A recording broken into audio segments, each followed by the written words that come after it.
আসসালামু আলাইকুম। এই ভিডিওতে আমরা দেখব ব্লক এলিমেন্টস আর ইনলাইন এলিমেন্টস কি। তো ফার্স্টে ব্লক এলিমেন্টস দেখি।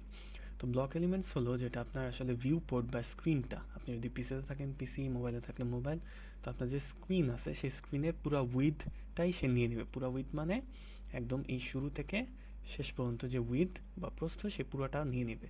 তারা হলো ব্লক এলিমেন্ট। তো ব্লক এলিমেন্ট সবসময় একদম নতুন লাইনে শুরু হয়, সেই পুরো লাইনটা দখল করে।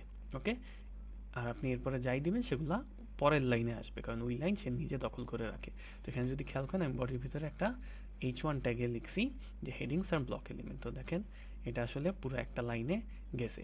এরপরে আমি দিছি লাইন 1। হ্যাঁ, তো এই লাইন 1 এটা দিছি, এই হেডিংয়ের পরে এত জায়গা খালি থাকতো সে কিন্তু এখানে বসে নাই, সে লাইন 1টা নিচের লাইনে গেছে। এরপর লাইন 1-এর পরে আমি একটা হেডিং অ্যাড করেছি H4, সেটাও দেখেন লাইন 1-এর পরে এত জায়গা থাকতো সে কিন্তু নিচের লাইনে শুরু হয়েছে, কারণ সে কি একটা ব্লক এলিমেন্ট, সে সবসময় নতুন লাইনে শুরু হয় আর ভিউ পোর্টের পুরো উইডথটা সে দখল করে। একইভাবে আমরা যদি দেখি প্যারাগ্রাফ, প্যারাগ্রাফও দেখেন এই লাইন 2-এর পরে অনেকটুকু জায়গা খালি থাকতো, সে কিন্তু শুরু হয়েছে পরের লাইনে। ওকে, তাহলে প্যারাগ্রাফও একটা ব্লক এলিমেন্ট।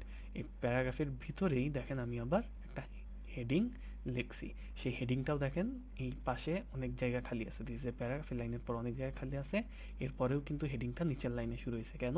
কারণ হেডিং কিন্তু একটা ব্লক এলিমেন্ট। এরপরে আমি আবার প্যারাগ্রাফটা কন্টিনিউ করছি, সেটা আবার নতুন লাইনে গেছে। কেন নতুন লাইনে গেছে? কারণ হেডিংটা যেহেতু ব্লক এলিমেন্ট সে পুরো উইডথটা দখল করছে, এখানে আর কাউকে আসতে দিবে না। তাহলে বোঝা গেল ব্লক এলিমেন্ট কি। এরকম আরও ব্লক এলিমেন্ট আছে, যেমন ডিভ, এটা খুবই কমন একটা এলিমেন্ট, আমরা যেটা সিএসএস ইউজ করলে এটা মাঝে মধ্যে ইউজ করা হয় ডিভিশন করার জন্য একটা সেকশন। ওকে, তাহলে ডিভ আছে, এরপরে টেবিল আছে, অর্ডার লিস্ট, আনঅর্ডার লিস্ট, এগুলো সবই হলো ব্লক এলিমেন্টসের উদাহরণ। ওকে ওকে, এবার আমরা দেখবো হলো ইনলাইন এলিমেন্টস। তো ইনলাইন এলিমেন্টস কি? ইনলাইন এলিমেন্টস মানে এবার আর ভিউ পোর্টে পুরো উইডথটা সে দখল করবে না, সুন্দরভাবে একটা এলিমেন্ট একটার পর একটা পাশাপাশি বসে যাবে। যতক্ষণ পর্যন্ত উইডথটা আছে, অ্যাভেলেবেল আছে উইডথ, ততক্ষণ পর্যন্ত সে পাশে বসাতে থাকবে। যখন উইডথ আর থাকবে না তখন সে নিচের লাইনে যাবে। ওকে, পাশাপাশি এমনিতে নর্মালি বসতে থাকবে।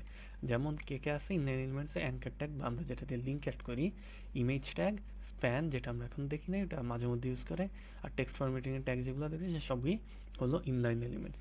তাহলে যেমন আমরা ফার্স্টে যদি লিঙ্কেরটা দেখি, যেমন আমি একটা লিঙ্ক অ্যাড করতেছি। তো এখানে জাস্ট কিছু একটা দিয়ে দিলাম এরকম, এখানে লিঙ্ক।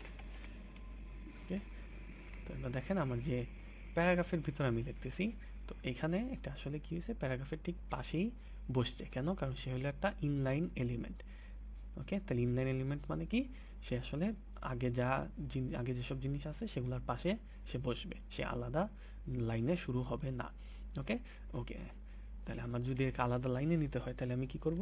আমি চাইলে একটা লাইন ব্রেক ইউজ করতে পারি এখানে। ওকে, এই যে আমি যদি একটা লাইন ব্রেক ইউজ করি তাহলে সে কিন্তু নিচের লাইনে যাবে, অথবা সিএসএস ইউজ করে এই কাজটা করা যায়। ওকে, তাহলে আমি নিচের লাইনে লিখলাম। এরপর আমরা যদি ইমেজ দেখি, যেমন আমি যদি একটা ইমেজ অ্যাড করি, তো ইমেজে উইডথটা সেট করে দিই 200। তো দেখেন ইমেজও কিন্তু ঠিক লিঙ্কের পাশেই বসছে। হ্যাঁ, কারণ ইমেজও হলো একটা ইনলাইন এলিমেন্ট, তো এটা পাশাপাশি বসবে যতক্ষণ পর্যন্ত উইডথ শেষ না হয়। ওকে, তাহলে আমি যদি এটারে নিচের লাইন আনতে চাই তাহলে একটা লাইন ব্রেক ইউজ করবো অথবা সিএসএস ইউজ করবো। ওকে, তাহলে এরকম ইমেজ যদি আমি আরও কয়েকটা অ্যাড করি, সো কপি পেস্ট করি।